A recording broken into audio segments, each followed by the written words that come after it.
Assalamualaikum warahmatullahi wabarakatuh.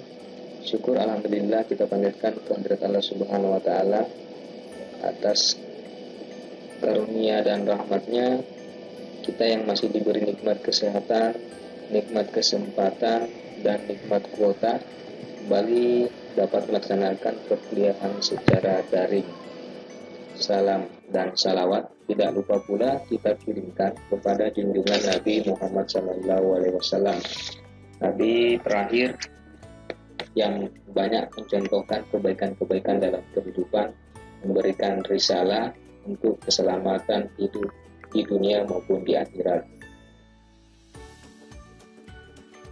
Adik-adikku sekalian, materi filsafat pendidikan yang kita akan kaji hari ini sehubungan dan sekaitan dengan pemikiran filosofis mengenai persoalan kependidikan dalam hubungannya dengan eksistensi kehidupan manusia.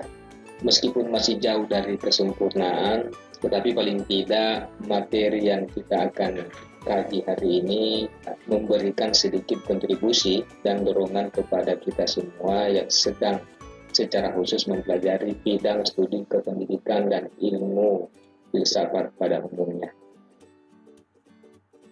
Dalam materi kita kali ini ditekankan bahwa secara kefilsafatan pendidikan itu merupakan sesuatu yang sifatnya kodrati bagi manusia.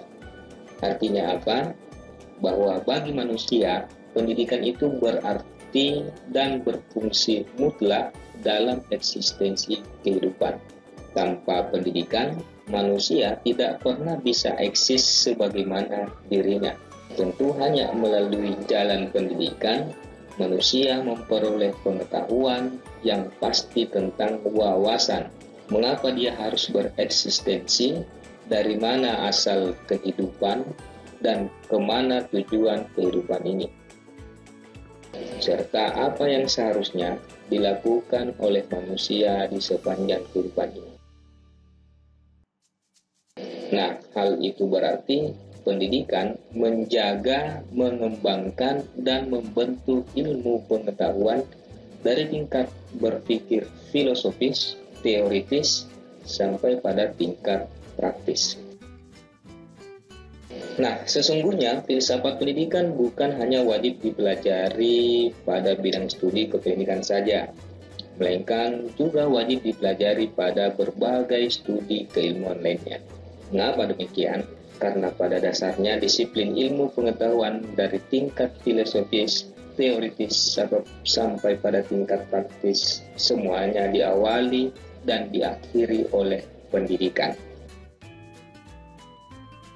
Pada langkah awal, pendidikan bertanggung jawab atas pertumbuhan dan perkembangan potensi, rasa, cipta, dan karsa sebagai sumber potensi kecerdasan spiritual, intelektual, dan kecerdasan emosional, serta kecerdasan moral intelektual. Selanjutnya, pendidikan terus melakukan pembimbingan sampai kemudian terbentuk suatu keahlian dan keterampilan dalam bidang studi keilmuan. Nah, pada tingkat penerapan, pendidikan tetap melakukan bimbingan dan arahan agar keahlian dan keterampilan tidak menyimpang dari asas etika kependidikan dan keilmuan, yaitu demi kelangsungan dan perkembangan kehidupan manusia. Oleh sebab itu, kepada setiap kita, calon terdidik, dan setiap para terdidik penting dan perlu wajib untuk tetap berpegang teguh pada nilai-nilai kependidikan dalam mengemban tugas dan tanggung jawab keseharian kita. Sebab jika tidak, keahlian dan keterampilan yang sudah kita miliki itu justru bisa merugikan banyak pihak di dalam kelangsungan hidup dan kehidupan. Bisa dikatakan tanpa ruh pendidikan, iptek bisa dimanfaatkan untuk hanya sebatas memenuhi nafsu keserakahan di segala bidang, Jika hal itu terjadi, maka sudah pasti akan terjadi pengrusakan baik pada lingkungan kehidupan individual, sosial maupun alam. Jika terjadi pengrusakan lingkungan seperti itu, maka bisa dipastikan kelangsungan eksistensi kehidupan pasti terancam. Baik, sasaran dari bahasan kita kali ini berupa sebuah ajakan untuk bersama-sama menyadari bahwa ini sedang terjadi krisis kehidupan dan krisis pendidikan. Terkait dengan kontroversi manakah yang dahulu terjadi, apakah krisis kehidupan yang menyebabkan terjadinya krisis pendidikan, atau sebaliknya krisis pendidikan menyebabkan krisis kehidupan, saya pikir tentu akan banyak spekulasi dan pandangan serta pendapat-pendapat yang bersifat asumtif. Olehnya itu, perlu kita untuk membangun sebuah sikap kritis kita terhadap fenomena yang sedang terjadi dan terus terjadi.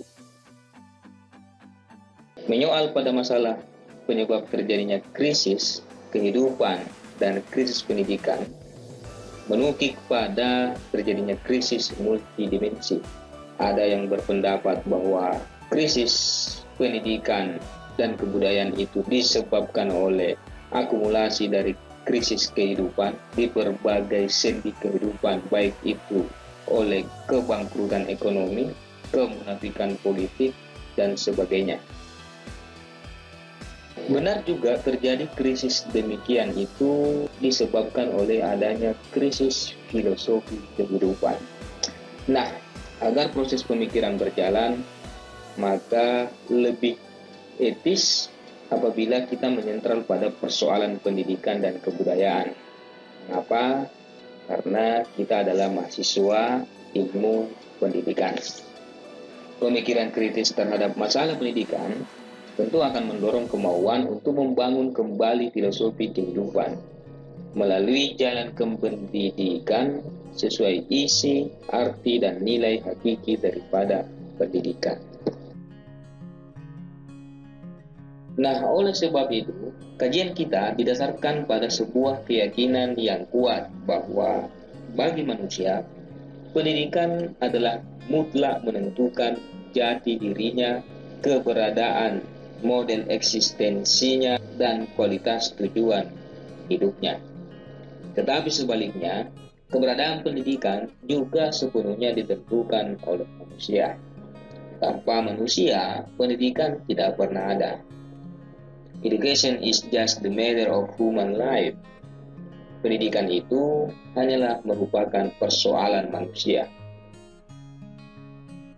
Diwarnai suatu pemikiran filosofis tentang pendidikan yang berakar dari hakikat asal mula, tujuan, dan eksistensi kehidupan manusia. Seperti itulah warna kajian kita pada kali ini. Menurut pengamatan yang ada, kehidupan manusia dapat dipastikan sedang mengalami krisis spiritual dan moral, terutama di beberapa negara-negara yang sedang berkembang. Sementara kecerdasan intelektual mengalami kemajuan pesat. Ada ketidakharmonisan, ketidakselarasan antara kemajuan kecerdasan intelektual dengan kecerdasan spiritual dan moral. Bahkan bisa dikatakan terjadi perbandingan terbalik antara kecerdasan intelektual yang maju dengan pesat dengan kecerdasan spiritual dan moral yang mengalami degradasi atau kemerosotan. Asumsi tersebut didasarkan pada fakta bahwa di mana-mana, di segala jenjang dan bidang kehidupan sedang mengalami krisis filosofi hidup.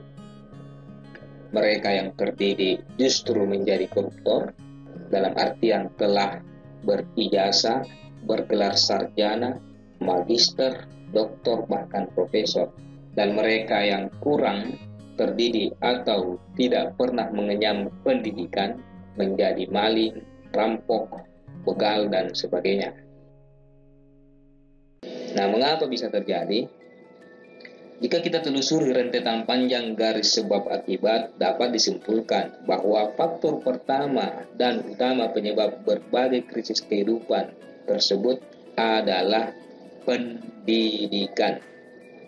Bukan pendidikan keluarga, bukan juga pendidikan sekolah, dan bukan pendidikan masyarakat, melainkan pendidikan dalam satu rangkaian sistem dari ketiga sentra pendidikan.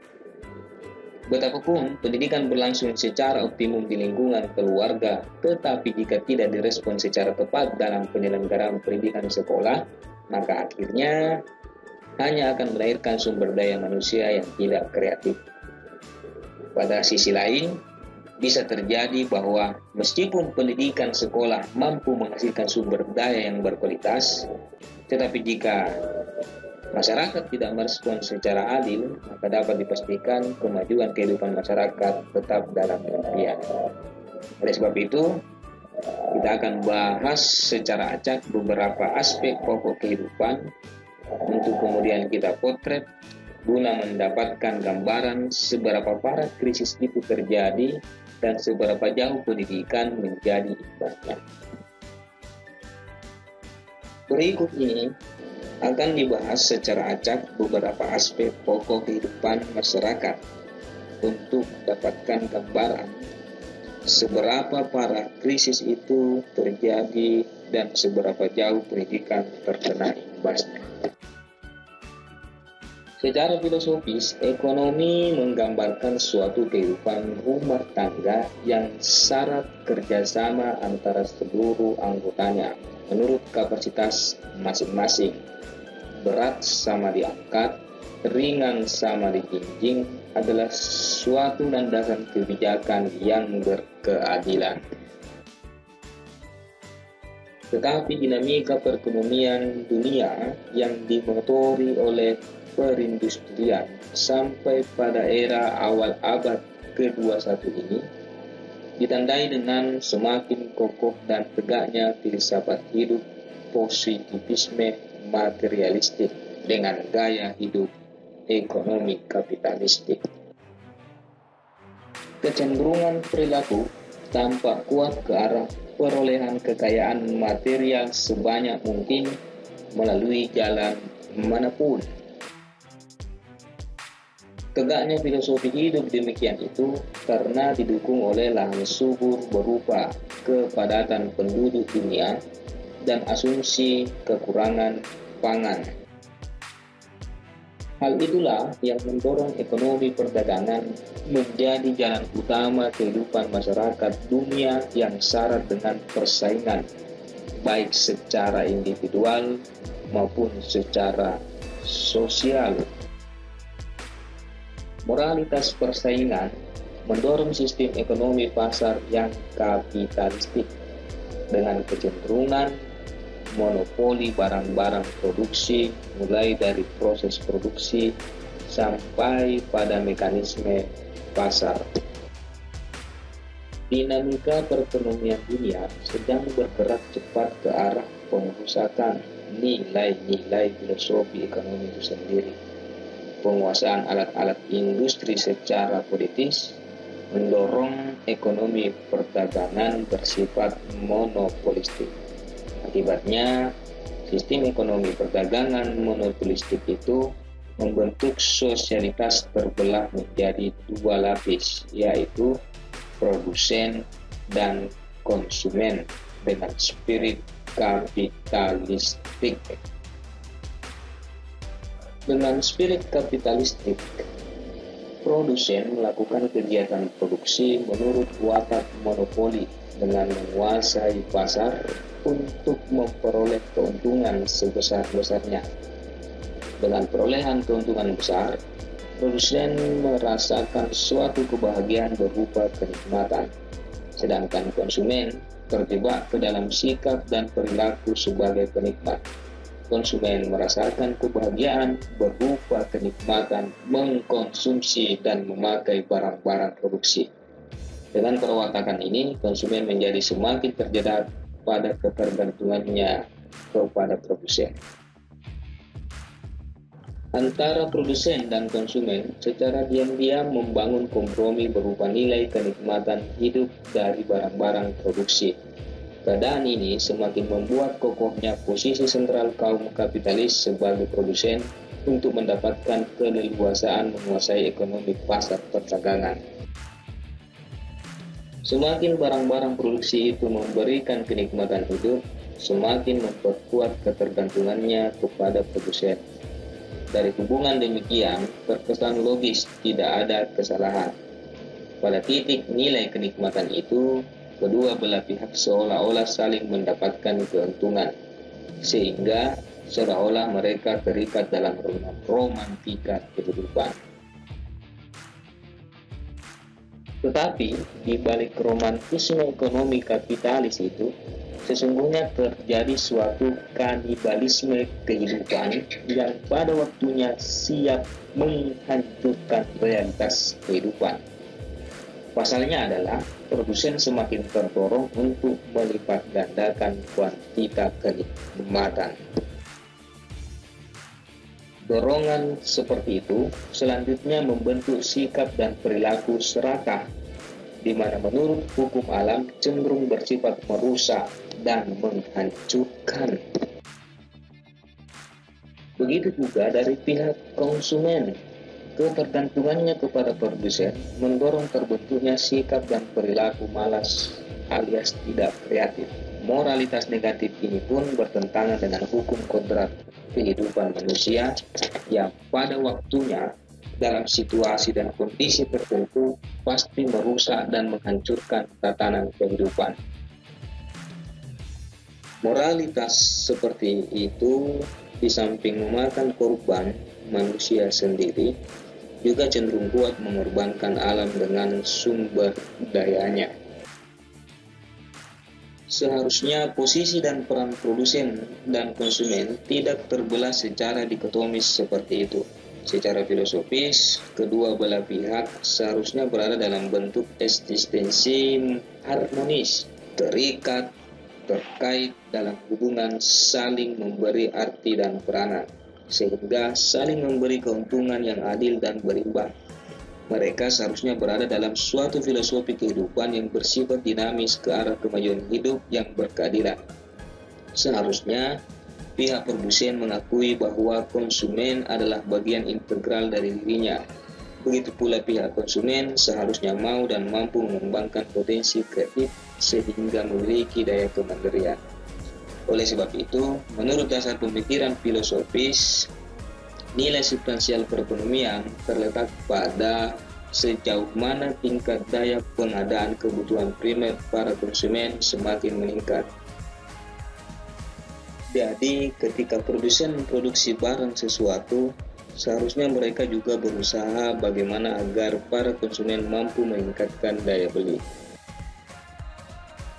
Di akhir materi, sekaitan dengan keberangkrutan ekonomi, perlu kita luruskan bahwa persoalan perekonomian tidak cukup hanya dipelajari secara ilmiah teoritis saja, melainkan perlu dididikkan dan dibudayakan di dalam perilaku moral keseharian, baik bagi konsumen maupun bagi produsen. Baik, kupikir hanya itu yang kami dapat sampaikan sekaitan dengan materi kali ini. Segala sesuatu yang benar datangnya dari Allah, dan segala sesuatu yang keliru datangnya dari kami selaku manusia yang penuh salah dan hilaf. Ada segala kekurangan, mohon dimaafkan. Tetap semangat dalam belajar. Saya mengajak adik-adik mahasiswa untuk menutup materi kali ini dengan sama-sama mengucapkan hamdalah. Alhamdulillah. Pekan depan kita akan lanjutkan dengan materi yang masih saya kaitkan dengan fenomena krisis kehidupan pada salah satu aspek kehidupan, yaitu kemunafikan politik. Saya akhiri. Assalamualaikum warahmatullahi wabarakatuh.